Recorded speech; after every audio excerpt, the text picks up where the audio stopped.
I want to start off with this PCO character because I remember, obviously, I grew up watching and enjoying your work in the World Wrestling Federation in the mid 1990s. I was very used to you as one half of the Quebecers. So I remember being absolutely blown away when I first heard about this new direction you were taking and then seeing what you were doing on the independents. So Yeah.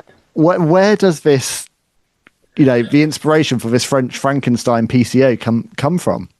Yeah, this was me working out with Destro, a manager that we see sometimes for Maple Leaf Pro, sometimes he came to GCW, sometimes he came to TNA for Slammiversary 2024. But it's like TNA wouldn't, no, they couldn't afford to pay a manager full time on the road, and didn't want to, but really wanted to use them every time we're around near Montreal. So me and him, I went to see him in 2017 as a coach, as a trainer, and he's a personality from where I live, Saint-Jean-sur-Richelieu, in Montreal, near Montreal, Quebec City, Quebec province of Quebec. And because Quebec City, that's Ricky Martel's city.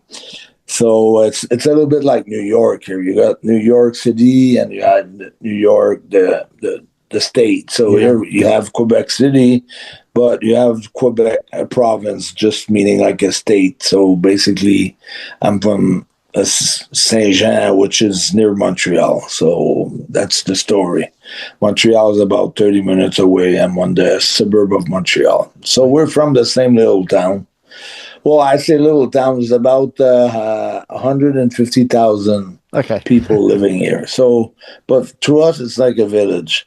And we come from the same place. We live at the same place. And he's the world's strongest man's world's strongest man with his hands in the world.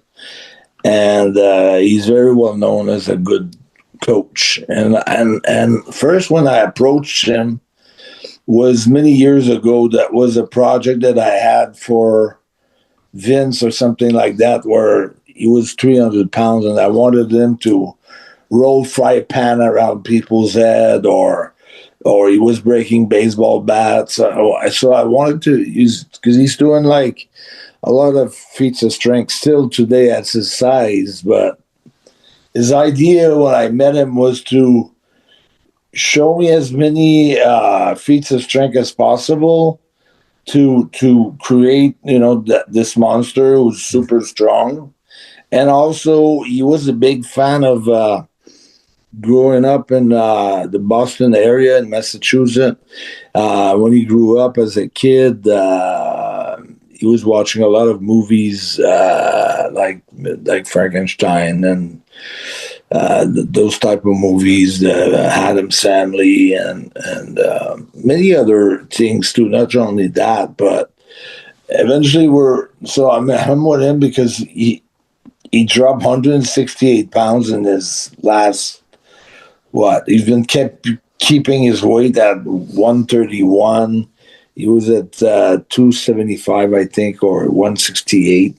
So, anyways, he's been keeping his weight off, and he's been like on top of arm wrestling too. He's a very top Canadian arm wrestler in his weight division. So I'm coming out of the cage squat, and I'm walking away from him, and he says, Stop. He said, the way you're walking, it reminds me something. And I see, like, in you, I see Frankenstein as soon as I look at you walking. And then the way just the way you move and the way you do everything, to me, it's like, it's the perfect guy to play that character. Just in every sense, like the way I move in the ring, and the way my steps are, the way my hips moves and everything, the whole walking and the whole character is really translate to me. And I just had no choice but just to go with it. And then the Walter match happened. People start talking about the resurrection of PCO. That was at WrestleMania 34 in New Orleans. And that was the Joey Janela Spring Break 2.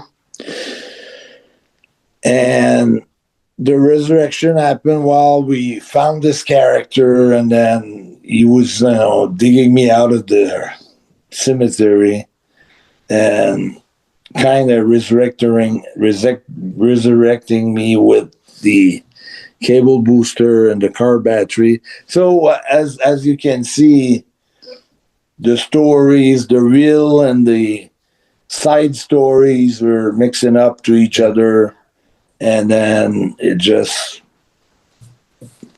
start to happen in the shows, and then that's how it took off.